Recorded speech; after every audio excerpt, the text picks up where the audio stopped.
of it is true, and that's really what's happening here, Will. What makes you think anything we do is going to change their minds? I'm sorry, but I had to ask. I'm not sure we can change minds. We certainly need to get this into the public debate. We need to look very closely and collectively at alternatives to the course that we're on, and putting a Band-Aid in the sky, if this in fact is true, in order to continue to pollute as usual, is going to be a disaster.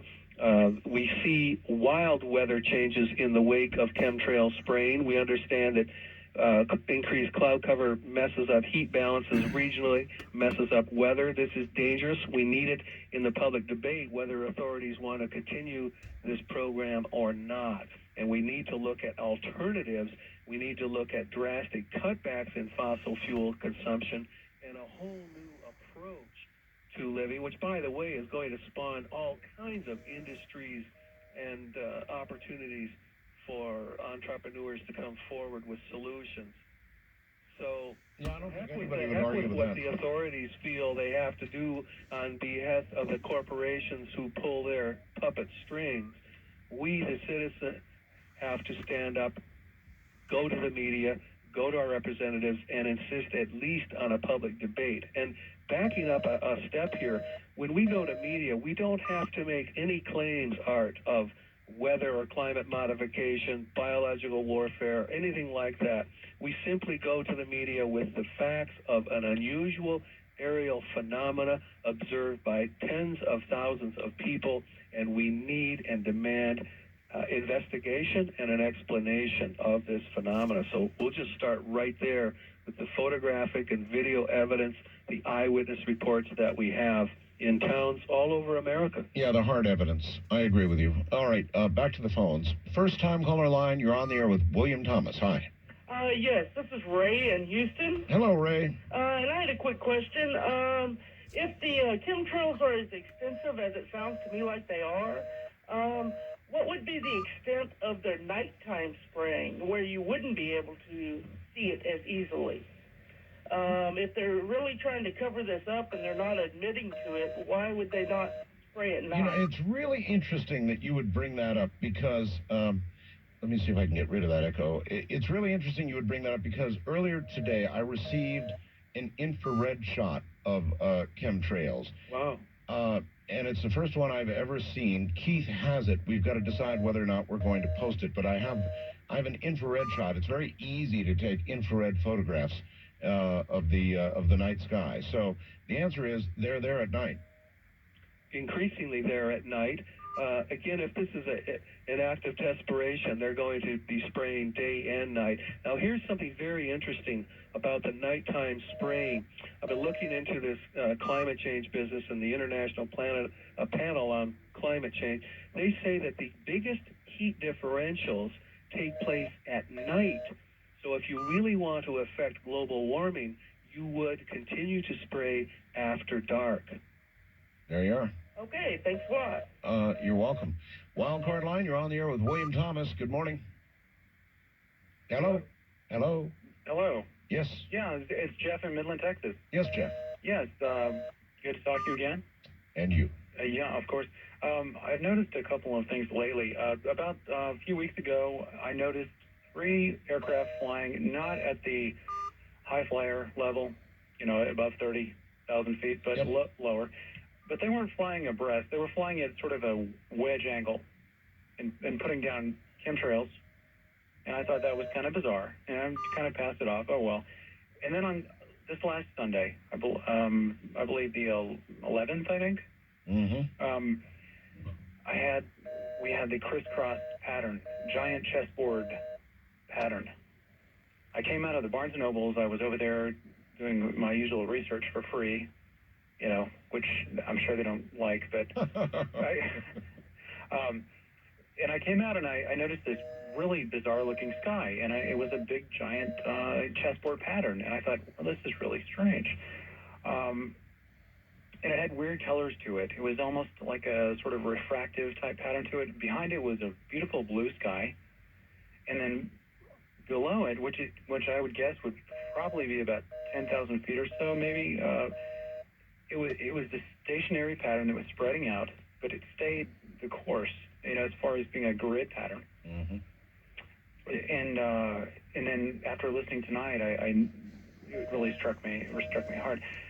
The third thing about it, you mentioned, somebody mentioned white planes, and there's been this white 737 that has been flying around here for the past 3 years. I don't know what it's doing. It's not a commercial airliner. It's creepy looking. I'd say take pictures, darn it. Yeah, I would like to do that.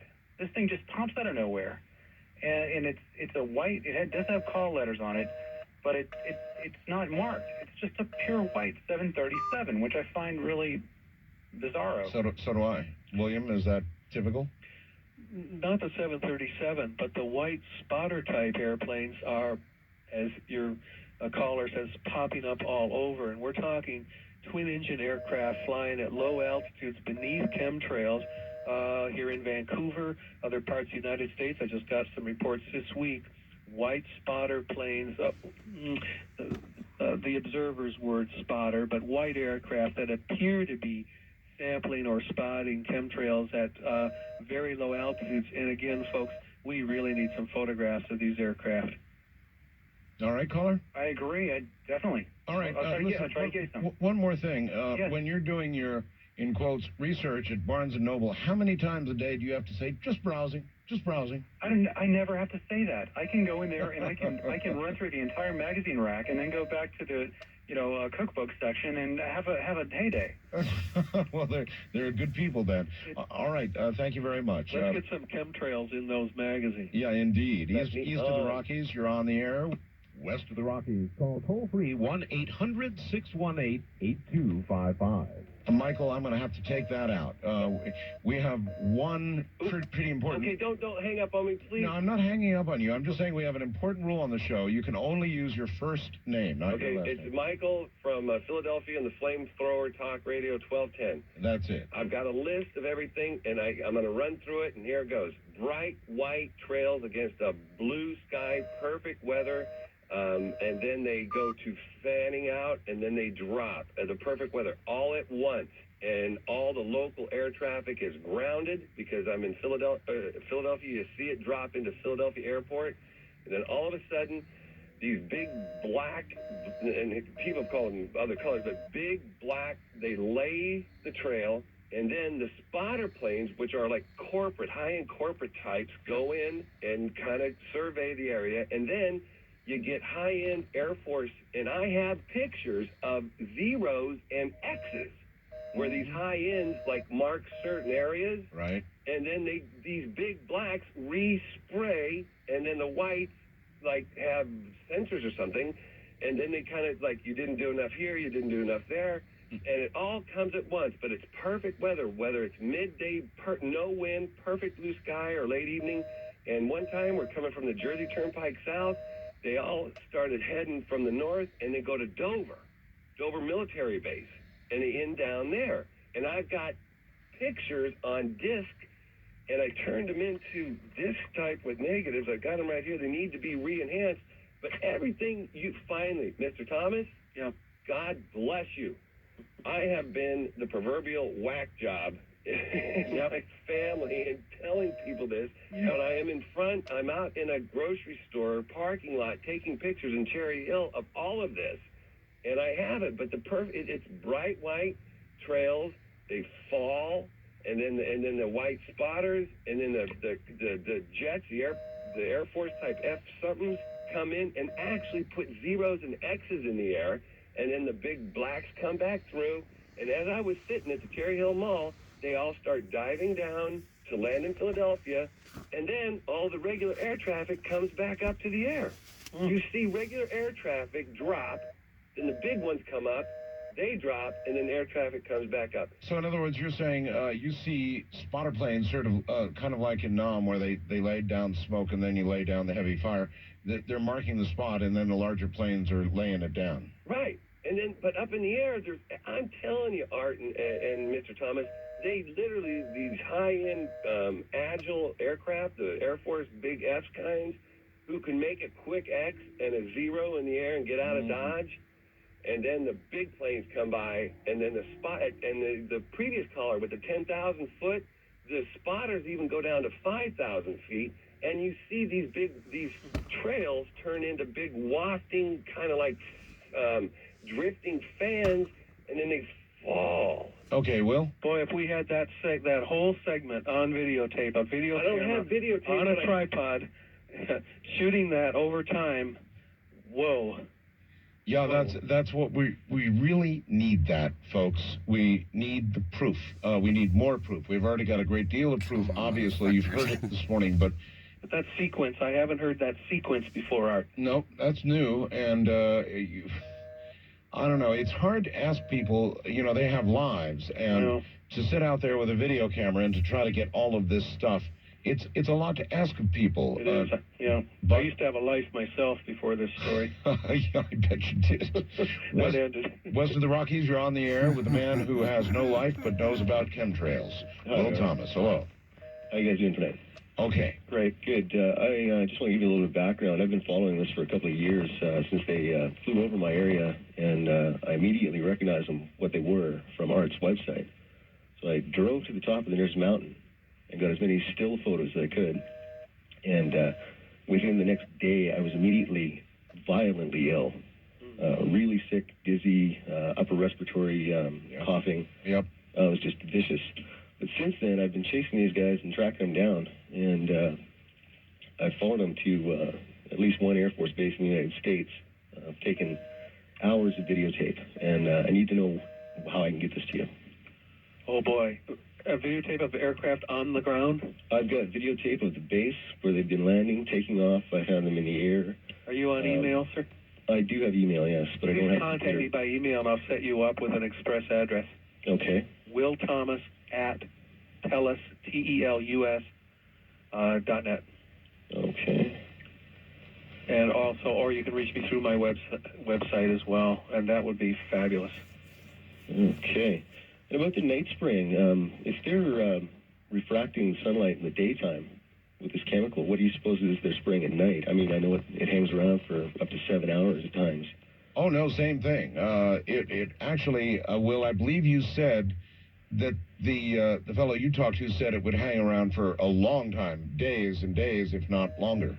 Well, actually, the patent called for a year, but the Alcoa aluminum engineer, the former engineer, said it would come down quite quickly, he thought. Now, the nighttime spraying, remember the Welsbach patent talks about not just reflecting sunlight, as Edward Teller called for in his address to the 1998 International Conference on Planetary Emergencies, when he was saying we had to take this drastic measure. But the Welsbach patent calls for, my video explains this graphically through animation, it transmutes heat trapped near the surface of the Earth into far infrared frequencies and allows it to escape or radiate into space. So by spraying this at night, where we have this greater heat differential, I surmise that it would, if this worked, in fact, as theory suggests, actually help radiate heat away from the planet at night. As opposed to the reverse of an albedo reflection in the daytime? That's right. Hopefully, according to the patent, both would work together. You'd get a reflectant of sunlight and a bleeding off, if you like, of heat trapped near the surface. And all I can say, folks, is from where I'm sitting and the reports I'm reading, it ain't working.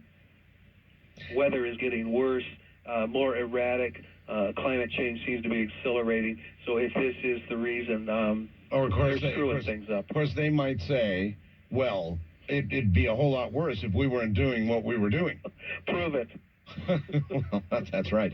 Listen, I just got email from Germany, and they say they're seeing chemtrails in Germany. Now, when I have a guest on, as I have you on right now, I tie up the international line so they can't get through. So I'm getting emails. In Germany, they're seeing chemtrails. You did say allies, right? I said allies: Germany, Norway, Sweden, Italy, Scotland, England, Ireland, some 12 other countries besides the USA and Canada. And I hope German listeners or visitors to your website can intercede with some European magazines, Art. This is important. Der Stern, Der Spiegel, Paris Match. These are the folks that broke the Flight 800 shoot down story and got the truth out. The Europeans are much more skeptical, I think. All right, well, they've got your email address, and we'll give it again here after the break. Perfect. Will Thomas on Coast to Coast AM. We'll be right back. Stay where you are. Keep saying you got something for me. Something you call love, but confess. Thought this would work? This is Premier Networks. That was Art Bell hosting Coast to Coast AM on this Somewhere in Time.